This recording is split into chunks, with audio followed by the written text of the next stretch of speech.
Redline Logbook here to talk about Danmachi, Hestia Familia, Part 8. We're finally up to the Zenos, and this is going to be a long one. So the story starts off with Bell and his crew going on a simple expedition into the dungeon. When they make it to Riveria, they're immediately scouted by boars to kill some firebirds that had a mass spawning in the Great Tree Forest. Since this section of the dungeon is made of tree, it easily catches fire and causes a lot of unnecessary death, so obviously they gotta take care of the firebirds. Now, boars isn't unreasonable. He of course pays them for this job, but the point is that it's something that they just can't say no to, because Bell at this point is a level 3, which means he's got the speed and the power to do most of the work. So while his entire team does go on this mission, he's set on the front lines to basically rush ahead, and that's what he does. He starts killing monster after monster, firebird after firebird. He's doing his job, he's doing his duty. That is until he runs into a crying girl. And this girl is not like any other. This is a wyvern. A monster. Something that Bell should have instinctively wanted to kill. Just have a sense of fear and hatred for. Just because that's what monsters invoke in mortal races. An instinctive hatred for them. But this girl, Bell felt nothing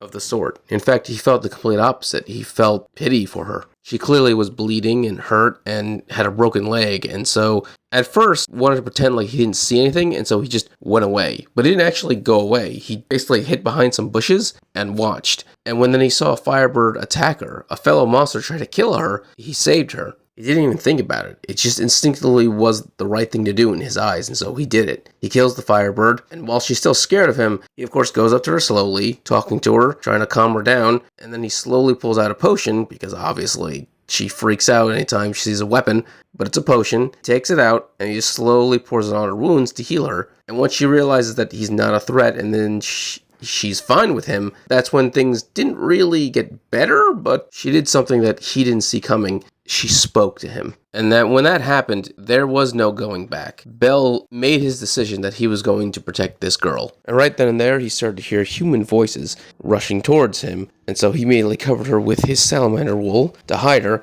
And unfortunately for Bell, they specifically asked about the wyvern and if he's seen it. Now, luckily for Bell, she's covered, and he's holding a healing potion in his hand, and of course, the ashes of a firebird. And so he immediately then starts yelling, "Help me, please, my friend's been burned badly, I need potions." And of course, these adventurers have no interest in helping at all, they have no interest in getting involved in someone else's business. That's just the rule of the dungeon, and they just take off. Bell then takes the wyvern back to the safe zone, where he meets up with his familia. He then asks them to follow him, and he just goes deep into the forest, where there's no one around. And that is when he reveals the truth to his familia. And as you can imagine, none of them are okay with this. They're wondering why he's have a monster around. Is he a monster fetishist? Is he some kind of freak? What's wrong with him? He can't just treat her like she's some normal human girl. Like, you can't do this. What's wrong with you, Bell? And they keep just basically berating him, and he's never getting a chance to speak. But the wyvern constantly hears everyone call him Bell, and she's smart enough to catch on that's his name. And so she then looks at Bell and says, "Bell."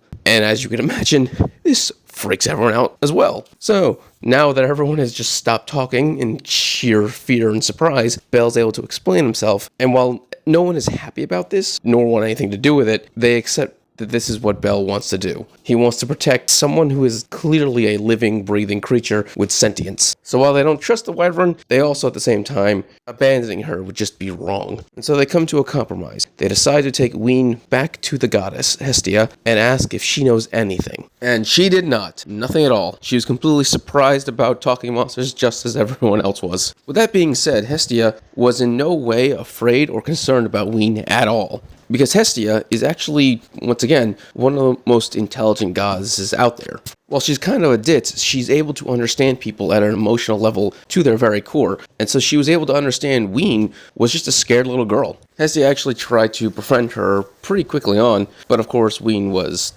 clinging to Bell and refused to interact with anyone but Bell. So because Hestia did not know what the talking monster was, they had to investigate. And so they all went off in their different ways to figure out what's going on. Bell and Haruhime stayed in the mansion to basically watch over Weine, while the rest went out and did their covert mission to find out information, because they have to make sure no one finds out about this, because if anyone finds out they're harboring a monster, the Hestia Familia is done. And so they came up with a rule, which is that only certain gods that they trust are allowed to know about Weine, which are literally just 3 gods. Not even their familiar members are allowed to know.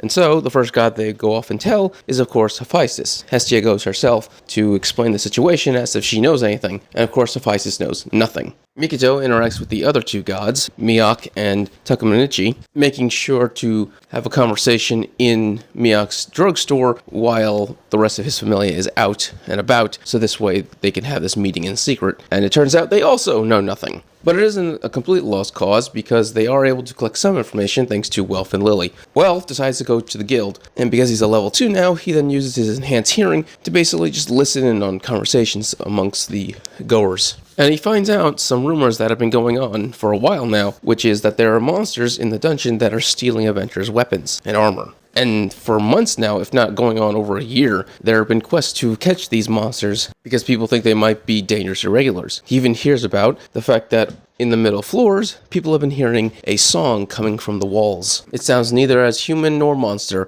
but it is an enchanting, beautiful voice that creeps the hell out of everyone. Lily goes to one of the underground bars where illegal quests are usually put up, and starts asking questions. Obviously, she's disguised as an elf, so this way no one will ever know who she is. And that is when she's approached by a member of the Hermes Familia, Lulun. For a bunch of cash, Lulun agrees to give her some information on the fact that there are a group of adventurers that are currently putting out quests all over the underground to find these monsters. Lily immediately realizes this is both helpful and also a danger, because that means there are other people looking for talking monsters, not just the Hestia Familia. And one of those peoples is the Hermes Familia. And while Belle trusts Hermes, because Belle is naive, Lily does not. And so, the first thing she does is get the fuck out of there. But of course, Lulu follows her, but luckily for Lily, she's in disguise, so she just undoes her Cinderella spell, and also releases a pouch that Master sent, so the Lulu animal person can't track her. Now back to the mansion with Belle and his group. Right now, Weine is actually beginning to open up to Haruhime, and the two of them are beginning to act like mother and daughter, or even two sisters. Where Weine is way more willing to play with Haruhime, spend time with her, eat with her, enjoy her company. Of course, with Belle there as well, because Belle has to be there. Also, Weine is beginning to talk with full sentences now. Not just a word or two, or even a broken sentence, but an actual fluent conversation you can now have with Weine. And the three of them are really beginning to enjoy themselves outside, having a picnic in their backyard. That is, until Weine accidentally claws Belle's arm and just rips it open. Of course, this is an accident. Weine was just playing around, but she's a monster with like 4-inch nails for fingernails. And her response is to actually not just to feel sorry, but to straight up fear her own existence. She tries to, of course, touch him because she's worried about the cut, but then she immediately pulls herself back because she doesn't want to keep hurting him. She's now afraid to touch other people. Belle catches on to this real quick and then immediately grabs her hand. This, of course, causes him to bleed more from his hand, but he doesn't care. He wants to show that she doesn't have to fear touching people. And after this, he gives her a hug to comfort her and to make her realize that she's not a bad person. It was an accident. She didn't mean to do it. It's okay. She's not, a monster. Fortunately, they have a blacksmith as part of their familia, and he has tools for sharpening and filing weapons, and so he's then able to use this to shorten her claws down to just normal nails. And when finally they're all meeting up, they then share all their information on what's going on. And basically they come to the fact that there are talking monsters that exist, and that's it. Belle then makes a decision that they're going to go back to the place where they found Weine. Now this is going to have to be a small group, so they're going to have to be strong and fast. So it's going to be Belle, Welf, Lily, because they're the core group, and also they're going to get a level 4 help so they can make it a smoother journey there. They try to get Ryu's help, but she refuses because she has work and she just can't keep skipping out because of Belle's group again and again, because that keeps happening. That's when Aisha shows up and basically threatens to then have sex with Belle again. This, of course, then causes an argument and a fight between both Ryu and Aisha, and so Aisha then promptly volunteers to go with Belle to the middle floors. But obviously, her payment has to be him. That's when Ryu decides to cut in and say, I'm going to, and I am not going to let that happen. So now they got 2 level 4s, which is great because now they have perfect bodyguards on their way to the middle floors. Makes it easier, or at least it should have made it easier, but Belle, now that he knows monsters have feelings and such, he then hesitates when a rabbit attacks him, and right before he's straight up just impaled through the heart, Aisha saves his life. And then, of course, scolds him for being a weakling, because he's not acting like the man that she knows him to be. Ryu is a lot more sensitive to the issue, but at the same time, neither of them knows what's going on, and Belle can't just tell them.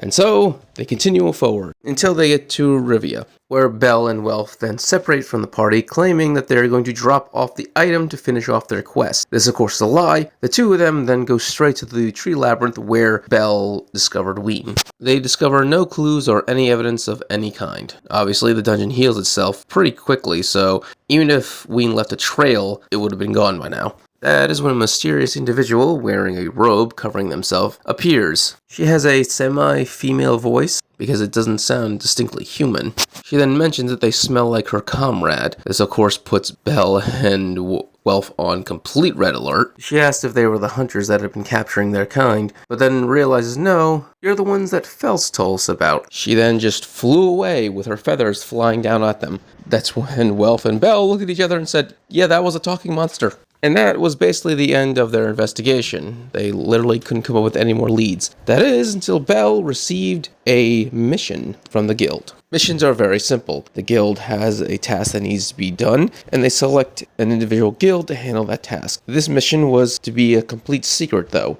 As such, not even Ina, the individual who gave Belle the letter, wasn't allowed to know what the letter said. And in that letter, it said that their mission was to escort the dragon girl to a certain point in the dungeon. At first, the entire Hestia Familia was freaking out because they just realized they were discovered. But then they came to the realization that they weren't being outed by the guild, even though the guild knew that they were harboring a monster. Basically, they realized if they didn't take the mission, they could be revealed. So they had no mission but to take the mission. Also written in the letter, around the rim of it, to make it look like fancy garnish, was actually the language of the gods, which was directly sent to Hestia herself, asking to meet up at a certain point, completely alone. Starting with the mission, as you can imagine, the entire Hestia Familia, plus Weine, went on a quest to get to that point where they had to go. And it was an arduous quest, because they had to sneak into the middle floors with just their small party. They had to deal with monsters that used poison, they had to deal with flying monsters, all kinds of stuff. But eventually they came to a crystal-covered cave. After a little bit of investigation, they could hear there was sound behind a pile of crystals, and so they smashed it, and it was revealed that there was another secret cave within that cave. A completely unexplored area that no one knew anything about, or at least that's what they thought. They entered the cave, and with a little bit of swimming, they popped out in an area that's completely dark and isolated. Belle then asked Makoto if her skill was able to sense any monsters around them, and she said no, but that's when Belle revealed that they are completely surrounded by eyes watching them. And that's when a series of monsters appear, led by a lizard monster with 2 swords, started attacking them, especially going after Weine. They quickly realized the monsters were targeting Weine, and so they all worked together to protect her, eventually being able to force back the monsters, even at the risk of their own lives. That is when the lizard man started laughing like a human. The lizard man then orders the other monsters to reveal themselves. They remove cloths from glowing crystals, and the entire room is lit up. And it is just flooded with monsters from every level of the dungeon you can imagine. The Hestia Familia was completely surrounded by monsters the entire time. While this is going on, Hestia decides to go to her meeting point that she was asked to go to. But she didn't go alone because she's not dumb. Instead, she asked for Miak and the Taka family to help her out. Unfortunately, the one she met up with was Fels. Fels wasn't an idiot. He knew that she didn't come alone like she was supposed to. So he uses smoke bombs to, kidnap her. She wasn't scared because she could sense that he wasn't really a threat of any kind. He had no ill intent. Plus, she basically figured out who the god pulling the strings was even before it was revealed. And so when she got to the end of the tunnel, Hestia's only response when the doors opened up was, I figured it was you, Aranos. And so Aranos and the monsters then reveal all of their secrets. The simple fact that these monsters, these sentient monsters, are referred to as Zenos. From what we understand, the way that a Zeno is born is that a monster has to die over and over and over again, the reincarnation, and when this happens,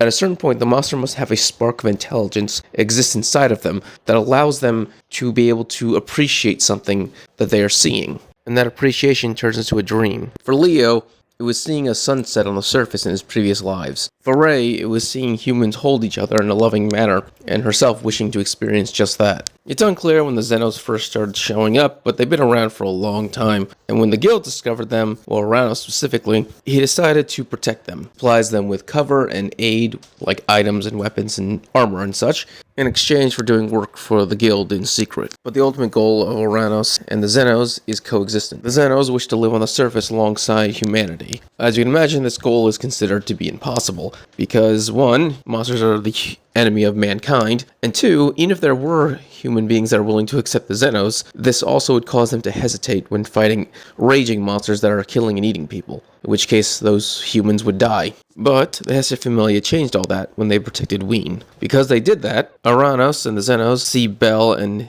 the Hestia Familia as basically the heroes that they need. The heroes that can bring in the new era. When they're done explaining everything, the Zenos decide to have a giant feast to celebrate their new friendship with the Hestia Familia. They eat, drink, Ray sings, they dance, they do everything that you would do at a party. There are some Zenos who absolutely disdain the idea. Gross group is completely anti-human, and the whole reason why they had the whole fight with the Hestia Familia was to test if they really were willing to risk their lives to protect Weine, was to satisfy this group. At a certain point, Faust even reveals himself, and he also reveals that he is also the great mage, the one who created the Philosopher's Stone of Immortality, and then later, when his god destroyed it, experimented with his own body to make himself immortal, which cursed him to be permanently an undead skeleton. When the party was over and it was time to go, 2 things happened. The first thing, Leo ate a magic stone in front of Bel. This is the equivalent of committing cannibalism in the monster world, and he did this to tell Bel that he shouldn't hesitate when fighting monsters. The Zenos kill and eat monsters all the time to get stronger, and so Bel should do the same, because he wants to meet Bel again. He wants Bel to live. He doesn't want Bel to die because he hesitated.